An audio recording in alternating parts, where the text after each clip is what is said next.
যে হুমকি দিয়েছে নিজামুদ্দিন, সে শুধুমাত্র আপনার বিধিবিধান লঙ্ঘন করে নাই নির্বাচনের, সে ক্রিমিনাল অফেন্স করেছে, সে ফৌজদারি অপরাধ করেছে।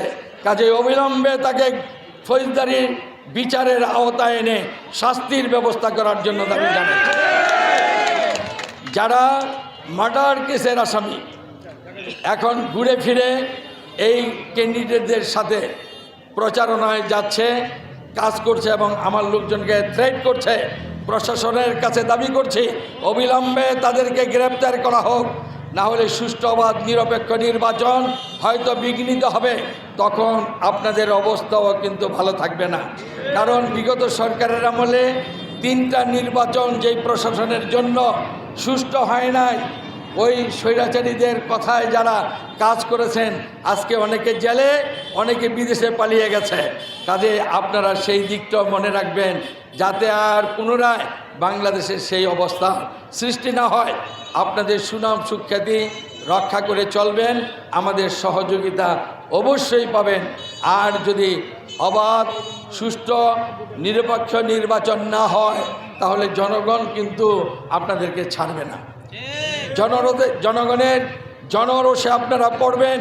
কাজেই আপনাদেরকে বলি, সুষ্ঠু অবাধ নির্বাচন করার পরিবেশ আপনারা তৈরি করেন। সন্ত্রাসীদের এবং যাদের বিরুদ্ধে ওয়ারেন্ট আছে তাদের গ্রেপ্তার করার ব্যবস্থা করেন। যারা অস্ত্র লুট করে নিয়েছে থানা থেকে, সেই অস্ত্র উদ্ধার করেন নাই, অবিলম্বে সেগুলো উদ্ধার করে তাদের গ্রেপ্তার করেন। আর না হলে সুষ্ঠু নির্বাচন হবে এটা কিন্তু কেউ বিশ্বাস করতে পারছে না। আর এই যদি তাদেরকে গ্রেপ্তার না করেন, লুণ্ঠিত অস্ত্র আপনি যদি রিকভারি করতে না পারেন, তাহলে কিন্তু মানুষ ভাববে যে নির্বাচনের দিন তাদের নিরাপত্তা বিঘ্নিত হতে পারে, তাহলে নির্বাচন কিন্তু নষ্ট হয়ে যাবে। সেই জন্য নারায়ণগঞ্জের যারা কর্ণধার, যারা প্রশাসনে আছেন, আপনারা অনেক ভালো মানুষ, অনেক ভালো প্রতিশ্রুতি আমাদের কাছে দিয়েছেন।